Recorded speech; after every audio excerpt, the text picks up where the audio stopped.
For anyone else out there, is there any other fan, any other Jets fans right now who, with the season being officially over for gangrene, no more football, and this is a terrible thing, but does anyone else feel relieved? Is anybody else like, thank God I don't have to watch this team this Sunday? Which is terrible because we spend all off season. When's the season going to get here? Can't wait for football. Can't wait for football. And then you watch this team for 8, 9, 10 weeks and you're like, let's go, guys. Let's wrap this thing up. Let's bring it into this miserable non-playoff season again. It's terrible. It's terrible. I literally walking around the house today could feel like it was like a weight had been lifted off my shoulders. Like it's this team has too much impact on me. Anyway, Joe Douglas, Robert Saleh. I'm Glenn Naughton, by the way. Glenn Naughton, Jet Nation Radio, jetnation.com. Be sure to log into jetnation.com where you can register and become a part of what is the most active Jets message board on the web. A lot of good topics on there today. Aside from the obvious stuff, pretty active on the message board today. Put a story up a few minutes ago, and we'll touch on this with Robert Saleh and Joe Douglas. It does, Matthias. It really does. You shouldn't be looking forward to the end of the season. Like this past Sunday, I literally was like, thank God I don't have to watch any more games this year. So anyway, Joe Douglas, Robert Saleh, they both meet with the press. Neither one of them says much of anything. They love everything. They love everyone. They want everyone back. They love their locker room. They're proud of everybody, the adversity, and da da da da. I think the most noteworthy thing, that the only thing that really jumped out to me was Joe Douglas really taking some accountability. And I mean, he should. It's the right thing to do. But as we see, guys don't always do that. Not a lot of excuses from Joe Douglas. He said, my record isn't good enough. It's got to be better. We got to win more games. Held himself accountable for the fact the team couldn't overcome adversity. By that, I guess he means injuries, which I give him credit for. I mean, again, you went through 14 linemen. As I said, during the year, no NFL team has 14, 15 starting caliber linemen. He addressed the Zach Wilson thing, which again, maybe we'll know at some point. I don't know when that point is, but I still have a hard time believing that was 100% his call. I think we know that we're going to touch on Becton in a minute, Brian. Thanks for asking. Um, we know that Zach Wilson was brought back, but as I've said before, they spent a ton of resources on Aaron Rodgers between picks and cash. Zach was due $9 million. I wouldn't be surprised if he was told by the powers that be, and I've talked about this before. Sorry if I'm repeating it, but I wouldn't be surprised if they said, look, Joe, you have to find a quarterback who makes the vet minimum because we're spending so much on quarterbacks. We're not giving you another $10 million to go out and get a backup, or $8 million, whatever it may be. So either way, Douglas took accountability for that, said, we thought it was the right thing. It didn't work out. He talked about Dalvin Cook. He said he thought that was a safe signing. That I disagree with. I think that was, again, a lot of moves this year. We can get as mad as we want at Joe Douglas, and I mean, you can call this a conspiracy theory. I mean, I think it's pretty obvious, at least in the cases of 4 players. I add Cook to the list at 5. 5 guys who were brought in to make Aaron Rodgers happy, and none of them were good. And then Aaron Rodgers got hurt. So you have a 53-man roster. 5 of them went to guys who were bad at football to make another guy happy, and that guy got hurt. So really, you get 53, but Joe Douglas lost 6 that he had no control over. Again, he'll do the right thing. He'll say he did this, he did that, but we know he was making moves to make Aaron Rodgers. Even if let's exclude Dalvin Cook. Let's pretend Aaron Rodgers wasn't hobnobbing with Dalvin Cook and asking the Jets to sign him. Let's pretend that was a 100% Joe Douglas signing.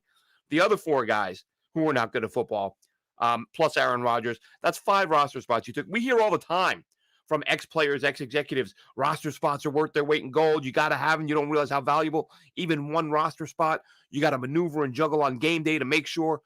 Well, Joe Douglas lost 5. And then 14 linemen got hurt. So I don't know that there's any GM that could have put together a roster that would have been able to accommodate the superstar quarterback and make up for the injuries that they had. So I'm not as down on Joe Douglas as some people are. I think there are a lot of good players on this team, even on the offensive side of the ball, where, the Jets were bad on offense this year, but the offensive coordinator did acknowledge, and I'm going to beat the hell out of this offseason. Nate Hackett acknowledged a few days ago that it wasn't until week 8 that he realized Breece Hall could catch the ball. I mean, this offense might have looked a lot different if he'd come to that realization, during training camp. You get the job, maybe go back and watch some film, watch him in college, watch him in his first season, and you would have seen that he can catch the ball. Nate Hackett didn't know that. That was a big secret to him. So Brees can play, Garrett can play, Conklin can play. Ruckert, I think, with more reps, is going to show that he can play.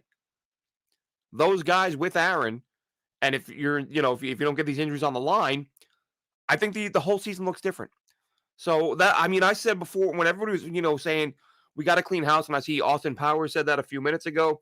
The Austin Powers, International Man of Mystery, joining the chat, said that they need to clean house. I knew they wouldn't because look, Woody is looking at it the way myself and a lot of others did, looking back and saying, how was this team viewed both internally and externally before all the injuries hit? Okay, we were, I think, seventh or eighth in the NFL in Super Bowl odds. That's how highly this team was thought of. And then the injuries hit. So then Woody Johnson has to make the decision. Am I going to blame Joe Douglas for these injuries and Robert Saleh and everybody else? Or am I just going to accept the fact that sometimes a bunch of dudes get hurt and it derails your season? And especially when one of those guys is the quarterback. So from that perspective, I don't blame them for bringing him back. If I had to get rid of either, it'd be Salah. I've made that clear. I think Salah, I'm out on him. I think he's too concerned with everybody being his friend. He said Carter's going to come back and coach the O-line next year. Everybody's back. Everybody who oversaw this disaster is back. I think Robert Saleh, when I tweeted it, you see him. He's giving guys attaboys when they make, guys get flagged and they're coming off the field and he's patting them on the helmet. He's spending time to call Joe Beningo to patch up their friendship. He won't fire a coach unless he's made to by Woody Johnson. So I just get the feeling Robert Saleh, like one of his top priorities is making sure people like me. Don't want to upset anyone. Don't want to get anyone's face. Don't want to call anyone out. I want people to be my friend. And listen, he's a nice guy. Nothing wrong with being a nice guy. I'm not knocking Robert Saleh, the person here. I just think I can't think of a successful head coach who obsessed with making sure everyone liked him. It's usually quite the opposite. So let's see. Brian Schumer asked, do I think we resign Becton? I think no, but I don't think it's as long of a long shot as a lot of people think. And even me, I've said all season, if he plays this year, if he only misses a couple games, which he ended up missing one game, I said if Becton misses only a couple games, you franchise tag him, make him play on the tag next year. If he gives you another 14, 15, 16 games, you bring him back. However, he missed one game, played really poorly down the stretch, played well against New England, a little bit of a bounce back. But if you look at this free agency market for tackles, and you look at the Jets' needs this offseason and their lack of draft picks, it might make sense for the Jets to say, hey, man, we're going to bring you back. Or at least make him an offer. Because I think Becton was hoping for a big year and a big contract. That didn't happen. So he might not get huge offers. So if the Jets say, we'll bring you back, you can compete for a starting spot. It's going to be small money and no guaranteed job. But that gives them a veteran who plays left and right tackle. Again, looking at the market and what's out there, that wouldn't be the worst move. I don't think it's going to happen. But I do think that's the only road to him coming back. And Joe Douglas did voluntarily mention Mekhi Becton during his press. That might be the one note the one mental note where I kind of perked up and went, okay, maybe there's something there. Because when you start volunteering names, he was asked about Bryce Huff. He said he would love to have Bryce back. Applauded him for the work he did as a UDFA to come on 10 sacks in a contract year and all that. But he said we want a lot of guys back. We're going to talk to Ashton as in Ashton Davis. Ashton and Mekhi were the two guys he mentioned specifically that they would like to have back. Could have been lip service. Don't know. We'll find out. I think if Becton wants to come back and the Jets are interested, if he's willing to come in without a guaranteed starting job, I'm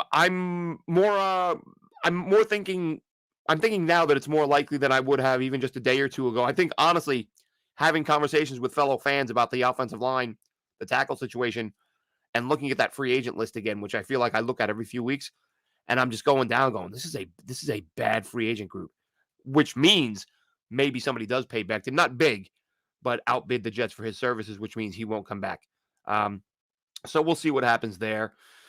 Let's see. Austin Powers says Joe DC thought we had a good again. I get it, man. I was all over. A lot of people got mad at me for that in the offseason. I was in the preseason. I was saying I was like, this team, I called it malpractice. I said, if you don't go out and get a veteran quarterback behind Aaron Rodgers and Zach Wilson as your QB2, that is malpractice. And a lot of people got mad at me. So even with that being the case, I was sort of on that, bandwagon early on. The more I think, basically, here's what it boils down to. It was such a bad move that I can't allow myself to believe someone didn't intervene there and say, because again, it makes no sense. You've literally gone and replaced the quarterback because you've said he's not good enough, but then you leave him on your roster as your number two. It defies logic in such a way that I'm like, there's something up there. Something happened where I think Joe D would have liked to have bring someone in, and they said, no, we're not giving you another chunk of money for another quarterback. Find yourself someone who knows the offense and doesn't get paid. And in came Tim Boyle. Let's see what else we got here in the chat. This will be a fairly short one. Let's go over real quick the points that Joe Douglas made. I got him here. Said he talked to Zach Wilson, had a good conversation. Didn't say he would actively shop him, but he said he would pick up the phone. He would answer the phone if anyone calls. That's a nice way of saying we're looking to trade him, but we're not going to come out and outright say we are shopping him. It's a respect thing to Zach. Alan Lazard, great competitor. Didn't mention what type of football player he is, only that he's a great competitor. Look, I got some friends who are great competitors. They can't catch a football either. So maybe Joe Douglas will give them a job too. He expects him to come back, raring to go. High probability they sign a veteran QB, you think? Even if it wasn't him last year, there's certain things where Joe Douglas has to say, look, this has to happen, and I need the cap space. I need the green light to go out and get somebody. Again, Bryce wasn't the only free agent. He mentioned Ashton Davis and Mekhi Becton. Undecided on a franchise tag for Bryce Huff. We'll see what happens there. I've said I think a tag and trade is the way to go. If you're looking to add picks, I'd love him back. Don't get me wrong. I don't not want Bryce Huff back. He says the criticism is, again, accountability. Joe Douglas said that the criticism for taking Will McDonald is warranted. Could have gone O-line or wide receiver there, accepted that. I was highly critical of that at the time. I said I like the player in Will McDonald, but they needed players who are going to contribute now, and he didn't do that. But he said, the arrow on McDonald is pointing up, which it is. Listen, I said a few times during the year, only thing holding that guy's back is reps. Wild Wave, how we doing, man? Let's see. How much cap space with the Jets? It's impossible to say right now. There are so many things they can do, so many guys they can let go. It's impossible to know. I mean, there's so many things that can happen. Let's see. What else did he say? He felt Dalvin Cook was a safe decision. I don't know where he got that from. He's what is this? Dalvin Cook. Yeah, safe decision. As I've pointed out before, that guy had more carries than any other running back in the NFL that went for 0 or negative yards the previous year for Minnesota. Thanks for the Wild Wave. Hit the like button, subscribe, all that good stuff. Check me out on Twitter at JNRadio_Glenn. That's JN Radio, Jet Nation Radio _Glenn, GLENN. And the draft account. 2 Twitter accounts, one for the Jets, one for the draft, because I can't be following 50,000 prospects on the Jets account. At Jets Picks is the Twitter account. Give that a follow. Lots of prospect highlights in the coming days, weeks, and months. What else did we get from Joe Douglas? As I said, he said he needs to own his record. The quote on Salah was actually kind of funny. And I mentioned the other thing, the not being able to overcome adversity is on him. Asked why Robert Saleh is the right guy for the job. He basically said, because he's the right guy for the job. There were no specifics. I think he said, why is Robert Saleh the right guy? Because he's the right man for the job. That was it. No, I thought there'd be something, the players believe in him. He has a trust in the locker room. But nothing from what I see along those lines. A very short answer. But again, it's so tough to take anything meaningful out of these because they know what they're going to be asked. They know what they're going to say. So to try to get anything meaningful that isn't sort of cookie cutter scripted. The only thing that jumped out, as I said, was the Ashton and Mekhi, mentioning those two specifically as guys they would like to have back. Bringing back Becton will be too tempting for JD to ignore the need for a new. Yeah, I think If he didn't know it before, like Joe Douglas knows he needs like 10 guys who might be able to start on the O-line. So they could bring Becton back and still go get a tackle at some point. Wild Wave says Brock Bowers. Listen, man, changed the Twitter profile pic today to Brock Bowers. He's my guy. I'm all in on the Brock bandwagon. I think he'll be, last night when they won, I was like, well, it's it's gonna be tackle, Fuaga, get familiar with him, Jets fans. And then I thought to myself, I was like, Bowers could fall to 10. Like when I thought they were gonna fall to 12, that's where I thought they wouldn't get him. And this is just me just purely guessing. But in my mind, I thought Bowers doesn't fall past 10 or 11. If you're at 12, you're not getting them. 10 is a possibility. And I'm telling you right now, if you're against the Brock Bowers pick, watch Brock Bowers play some football. And if you're still against the Brock Bowers pick, I don't know what you want in a football player. Because that guy does it all well, is going to be a weapon. I see people that say, take a Dunze, don't take Bowers.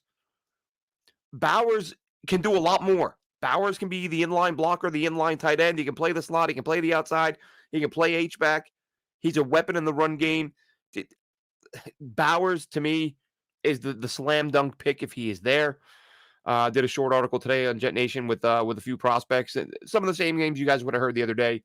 For anyone who tuned in Friday, for me and Chris Schubert talking draft picks, which we'll be doing more of this Wednesday. But that's going to wrap this one up. I just wanted to come on real quick, interact with you guys a little bit, chat about the Salah and Douglas pressers. Zach, I'd expect him to get traded. As I said the other day, we've expected that for weeks now. And more so, a lot of people, when Darnold went, there were a lot of people, oh, watch what he does now. Watch. I'm more worried about Zach doing well when he leaves. Because, listen, as luck would have it, you're asking that his final game as a Jet, his final full game, it's like, oh, did the light come on? 75% completion percentage, threw a couple touchdowns. Looked, I thought watching the game, this is one of his best games ever. Salah says after the game, I think that was his best game as a pro. And then he gets concussed and we never see him again. So now he likely moves on.